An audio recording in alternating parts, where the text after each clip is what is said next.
Bom, o último conteúdo, então, do período histórico é o período helenístico da Grécia Antiga. É, eu botei ainda como período clássico no título da aula de hoje, porque é no período clássico que acontecem as guerras médicas, que a gente viu um pouco no início da última aula, e acontece também a Guerra do Peloponeso, no período clássico. O período helenístico é Alexandre o Grande tomando de conta da Grécia, fazendo todo o Império Macedônico nesse sentido. Então a gente conecta esses dois últimos conteúdos e aí a gente fecha a Grécia Antiga na aula de hoje. A Grécia é muito mais coisa, turma. Eu quero que vocês coloquem isso na caixola de vocês, tá bom? A gente tem muito mais coisas para poder falar da Grécia. O problema é o tempo. A gente não tem tempo de falar tudo sobre a Grécia. Então a gente acaba escolhendo os principais pontos e aspectos interessantes da história da Grécia Antiga para poder falar um pouco com vocês e explicar para vocês. É claro que é aquela velha reclamação de professor de história. Se eu tivesse as mesmas 5 aulas, 4 aulas do professor de matemática, do professor de português, eu teria como falar um pouco mais, trazer mais para vocês, debater mais sobre todo esse período da Grécia Antiga. Como nós não temos todo esse tempo, então a gente adentra os principais pontos, tá bom? Então vamos fechar o período clássico e vamos ao período helenístico.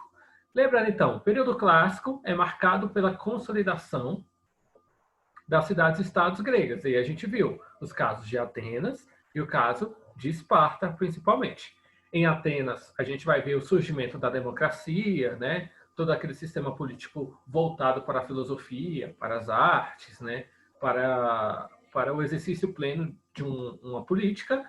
Em Esparta, não. A gente viu mais o exercício de uma potência militar, de uma sociedade militarizada, dizendo assim, né? Então a gente viu todo o processo de educação espartana, como um soldado espartano se comportava, quais eram os afazeres de um soldado espartano, como é que era a vivência, como é que era a relação das mulheres, tanto em Atenas como em Esparta, né? As diferenças que nós tínhamos naquele período, né? Então, tendo essas duas figuras emblemáticas, Atenas e Esparta, como principal auge da cultura clássica da Grécia Antiga, tá bom? E aí aconteceram as guerras médicas, né? Que lembrando que as guerras médicas são as guerras, as batalhas que os gregos vão travar contra os persas. Os persas vão tentar invadir o território grego, vão tentar tomar o território grego. Então, os gregos vão se juntar, né? Numa força, num exército próprio, defender o próprio território, né? E essas guerras, da tentativa dos persas de invadir o território grego, nós chamamos de guerras médicas. E nas guerras médicas, nós vamos ter várias batalhas que ficaram famosas na nossa história, né? A primeira dessas batalhas é a Batalha de Maratona, que aconteceu no ano de 490 a.C., né? Na cidade-estado de Maratona. E é por isso que a corrida chamada maratona tem esse nome, tá bom? Porque a distância entre maratona, a distância que na guerra de maratona um soldado voltou para avisar, foi a distância mais ou menos percorrida hoje atualmente na corrida de maratona, que é 42 quilômetros, né? Depois, com Hitler, foi acrescido alguns metros a mais, né? Mas são 42 quilômetros até hoje a prova de uma corrida de maratona que vocês fazem. Aliás, vocês não, né? As pessoas fazem. Esse primeiro ano, eu acho que ninguém corre uma maratona, né? Tá bom? Então, o primeiro que escreveu sobre a Batalha de Maratona foi o historiador, o pai da história, tá bom? Esse historiador grego aqui, ó, filósofo grego Heródoto, é considerado o pai da história, né? Aquele que é o primeiro grande filósofo, por assim dizer, tá bom? Depois da Batalha de Maratona, nós vamos ter a Batalha das Termópilas, tá bom? Que é a batalha do filme 300, né? Que emblemática do filme 300 para quem já assistiu, né? Que são 300 espartanos contra 10 mil soldados persas, né? Liderados pelo rei Xerxes I, que no filme é o Rodrigo Santoro, né? E os 300 espartanos liderados por Leônidas, né? Então, é aquela, né? Os espartanos vão perder para os persas, mas o tempo que eles ganharam foi o tempo que levou para os atenienses a conseguirem evacuar os cidadãos para não acabar todo mundo morrendo pelo exército persa, tá bom? Após o exército persa invadir Atenas e acabar com a cidade, pilhar, tacar fogo, destruir, quando eles vão retornar aos seus barcos, eles vão encontrar toda a esquadra ateniense, né, preparados para uma batalha em alto mar, que aí é a terceira grande batalha das guerras médicas, que não está passando aqui, tá bom? Essa aqui é a cena do filme, tá bom? Da Batalha das Termópilas, tá bom? Que é mais ou menos num rochedo que vai ter ali no território espartano, próximo ao território espartano, tá bom? Onde os 300 espartanos enfrentam 10 mil soldados gregos, tá bom? Lembrando, galera, que nem tudo que a gente fala sobre a história da Grécia Antiga foi verdade, tá bom? A gente não sabe se realmente foram somente 300 espartanos contra 10 mil soldados. É uma lenda que acaba se tornando um mito, que acaba se tornando história. Se foi verídico ou não, se é fato ou não, se é verdade ou não, não cabe a história muito bem dizer, tá bom? Relembrando uma frase célebre de qualquer professor de história, a história não é dona da verdade, tá bom? Nós, professores de história, historiadores, não somos donos da verdade. O que a gente tenta fazer dentro da nossa disciplina é chegar cada vez mais perto, se aproximar da verdade. Mas não quer dizer que o que a gente fala é a verdade propriamente dita nesse sentido, tá bom? E aí, a terceira grande batalha das guerras médicas vai ser a... Tá, é só porque o meu slide aqui está deixando na mão. A Batalha da Salamina, que acontece em alto mar, contra a esquadra persa, contra a esquadra ateniense em alto mar, tá bom? Numericamente inferiores, os atenienses eles vão se aproveitar ali do mapa geográfico da Grécia Antiga ali, porque a ilha, se vocês pegarem o mapa da Grécia Antiga, vocês vão ver que tem a Grécia continental, e a Grécia é composta também por várias ilhas, né? Quase que um arquipélago. Então, é nesse labirinto feito pelas ilhas que os atenienses prepararam para surpreender a esquadra persa, tá bom?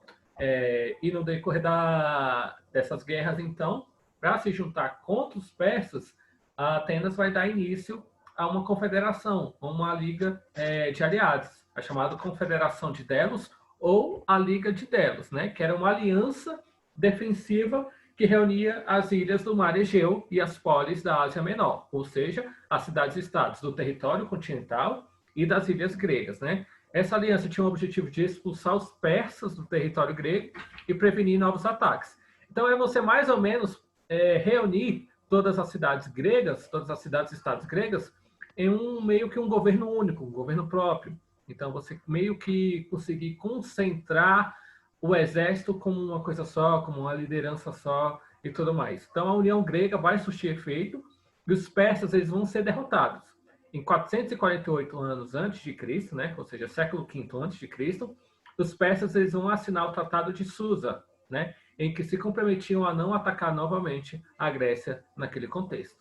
Então, os persas eles perdem para a Confederação de Delos, né, voltam para o seu território, que é na Ásia Menor. Hoje é o território que a gente chama de Turquia, Irã e tudo mais. Ali era onde ficava a Pérsia, né? Onde os persas habitavam dentro daquele contexto histórico.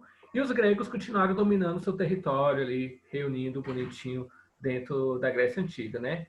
A questão maior é o seguinte, tinha tudo para dar certo, para a história da Grécia começar agora a ser uma história fabulosa, de grandes conquistas, de uma expansão imperial, de um grande império organizado, bonitinho. Só que é que nem qualquer país, qualquer lugar que tenha vários poderes, né? Começa a ter uma rixa interna dentro da Confederação de Delos, dentro da Liga de Delos, de qual cidade-estado mandaria mais do que a outra, teria poder maior sobre a outra. E aí a gente vai começar, então, a ter alguns conflitos de interesses políticos dentro da Confederação de Delos, né? Mas antes da gente passar isso, né? Aqui nós temos um mapa que ilustra muito bem, mais ou menos, como é que se deu a expansão do Império Pérsia sobre o território grego. Vocês podem ver que a Grécia, que o Império Persa sai da Turquia, sai onde é o território hoje é a Turquia e tudo mais, né? Invadem aqui o território então europeu, né? Passam pela Macedônia e começam a invadir o território grego, né? E aqui nós temos as três grandes batalhas, né? Os marcos das batalhas dessas guerras entre os persas e os gregos no território grego, né? Então, a Batalha de Termópilas, a Batalha de Platéia e a Batalha de Salamina. Então, esses três grandes conflitos que acabam, então, por assim dizer, marcando a história desse conflito bélico, tá bom? O filme se concentra muito sobre isso, tá bom? Sobre 300. Aí uma curiosidade, eu nunca assisti o filme 2, aí eu não sei do que fala o filme 2 sobre 300. Eu só assisti o primeiro, né? O primeiro fala sobre esses primeiros conflitos contra os persas, tá bom? E aí vai vir a chamada Guerra do Peloponeso, né? Ela que a gente fala que bota o ponto final na história da Grécia Antiga. Eu falei para vocês que a Liga de Delos foi feita, né? Lideradas principalmente por Atenas, né? Então, Atenas fazia aquela liderança política administrativa sobre o território da Grécia Antiga, reunindo todas as cidades-estados. Só que Esparta não vai gostar muito dessa história, né? Esparta estava sendo... Tem sim, Alex, tá? O Alex perguntou, tem um filme 2. 302, só não sei qual é o nome. Tem tipo um subtítulo. Eu esqueci o nome do subtítulo. Bom, a Guerra do Peloponeso começa com Esparta não gostando muito dessa história de Atenas liderar a Liga de Delos, Atenas ser a grande líder da Grécia Antiga e tudo mais, né? Briga de ego, vamos dizer assim, tá bom? Que nem duas meninas brigando por alguma coisa, dois meninos brigando por alguma coisa. Briga de ego, nesse sentido. Então, Atenas e Esparta era nessa mesma história. Que nem paulistas e cariocas, né? Que disputam qual é a melhor cidade do Brasil. Que não é nenhuma das duas. É Valparaíso de Goiás, a melhor cidade do Brasil. Não é, turma? Vocês amam a cidade de vocês, né? Se não amam, é para começar a amar. Se não amam, é para começar a amar a cidade de vocês, tá bom? Lembra, né? A gente mora no Val porque ama o paraíso. Né? Não era isso que os prefeitos falavam? Então, vamos seguir assim, então. Guerra do Peloponeso, então vamos falar dela, então, agora. Esparta, então, como eu disse para vocês, com a briga de ego, não vai gostar muito bem da liderança de Atenas, e aí ela vai criar uma liga própria, né, que vai levar o nome da região onde ela habitava, que era a região do Peloponeso. Então ela vai criar a Liga do Peloponeso, tá bom? Liga de Delos era liderada por Atenas e a Liga do Peloponeso vai ser liderada por Esparta. E cada uma dessas cidades-estados, né, cada uma dessas ligas, tinha cidades-estados que faziam parte dessas ligas, tá bom? Então, a Liga de Delos tinha os aliados de Atenas e a Liga do Peloponeso vão ter os aliados de Esparta, tá bom? A Liga de Delos, eles meio que tinham que reunir toda a riqueza e transferir para Atenas construir um exército próprio, fortalecer as suas tropas militares, comprar armamento, fazer tudo mais. Então, meio que toda a riqueza ia para polis de Atenas, para Atenas conseguir fortificar o exército da Liga de Delos, né? Então, o conflito entre Atenas e Esparta vai começar no ano de 431 e vai terminar somente em 404. Eu não sou bom de matemática, isso dá quantos anos? 4, 14, 24, 34, menos 6. Então vai dar 27 anos, né?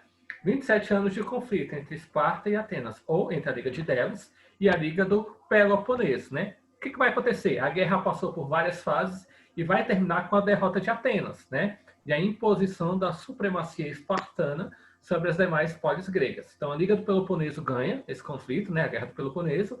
E aí Esparta começa a liderar todo o território da Grécia Antiga.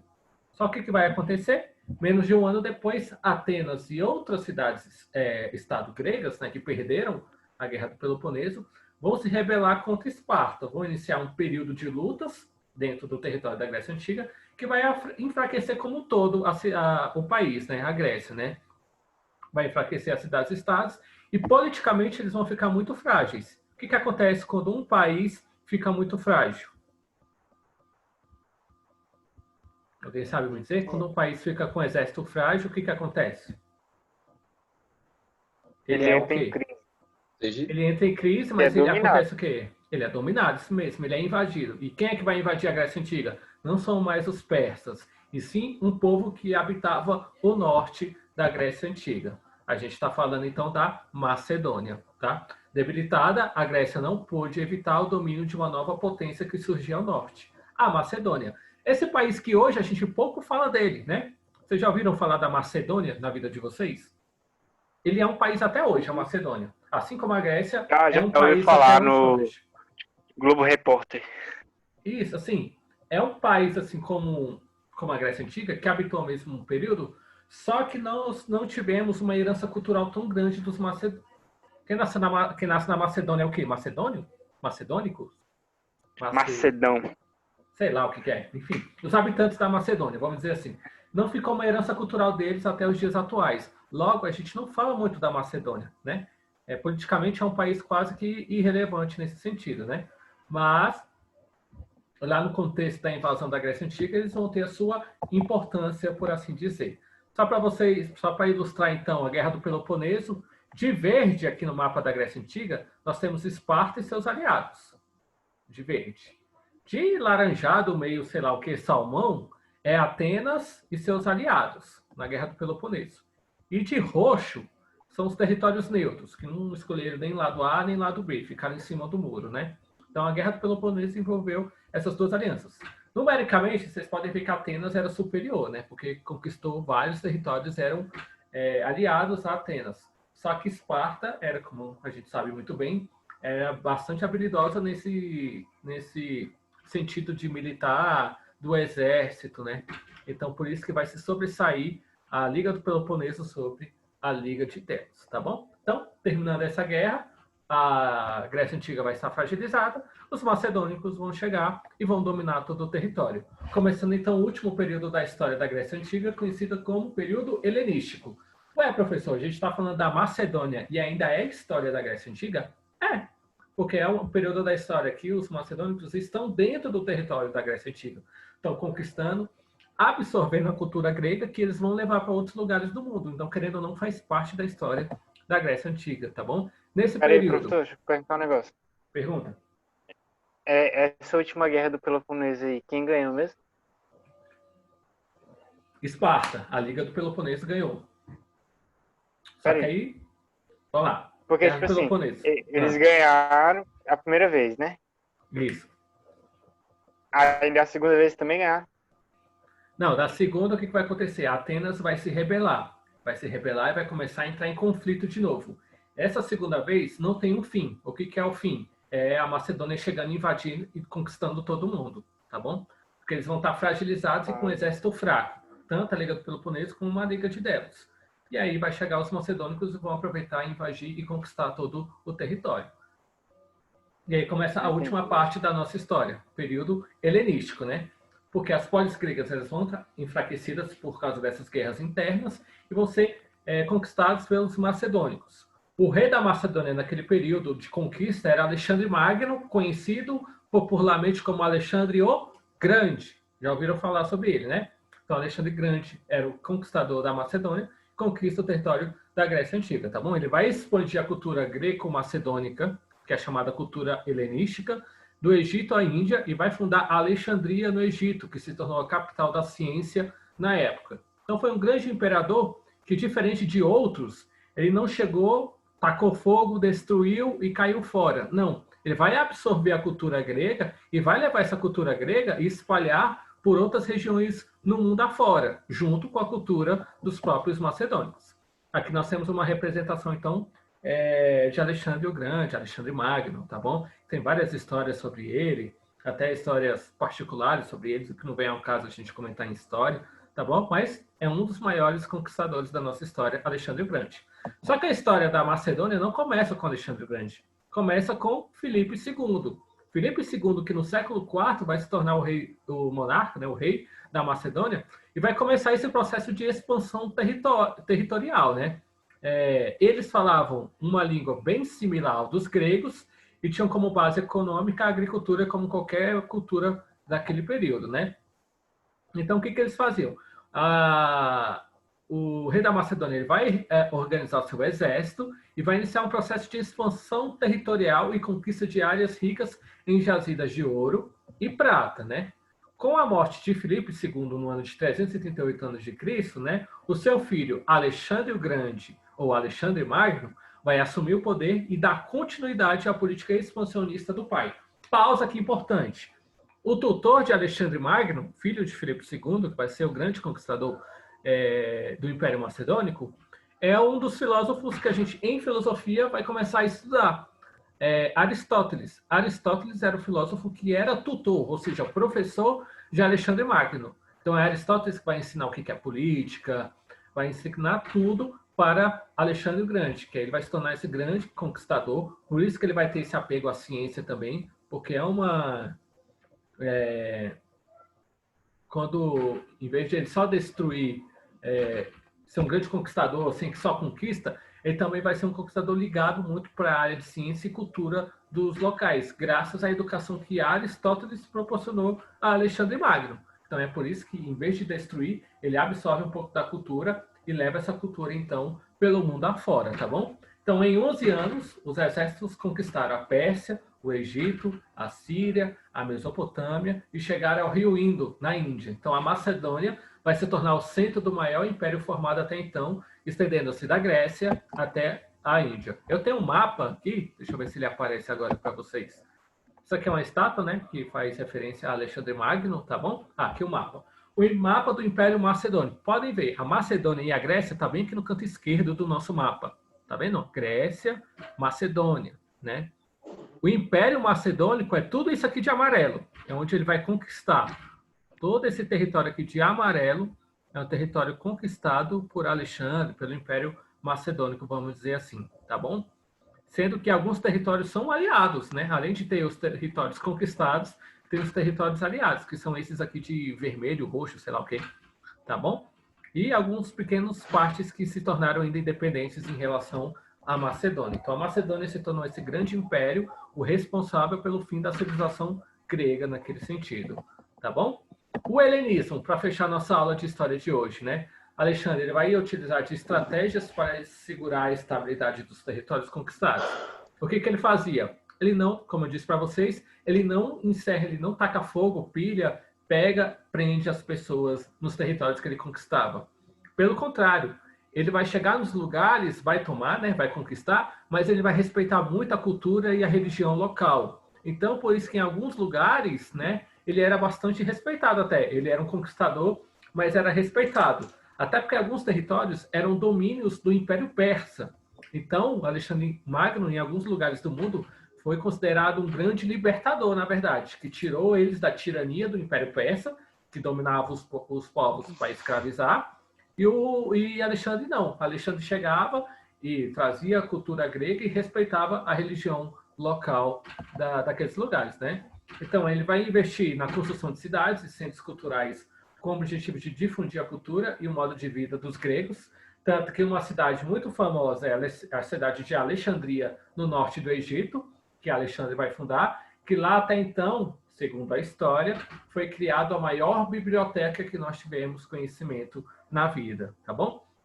O resultado dessa política, então, vai ser o desenvolvimento de uma nova cultura, o chamado helenismo. Por isso que esse período é o período helenístico. O helenismo, que mesclava elementos culturais gregos e orientais. Quando a gente fala orientais, é as culturas de cada um dos lugares que ele conquistava, tá bom?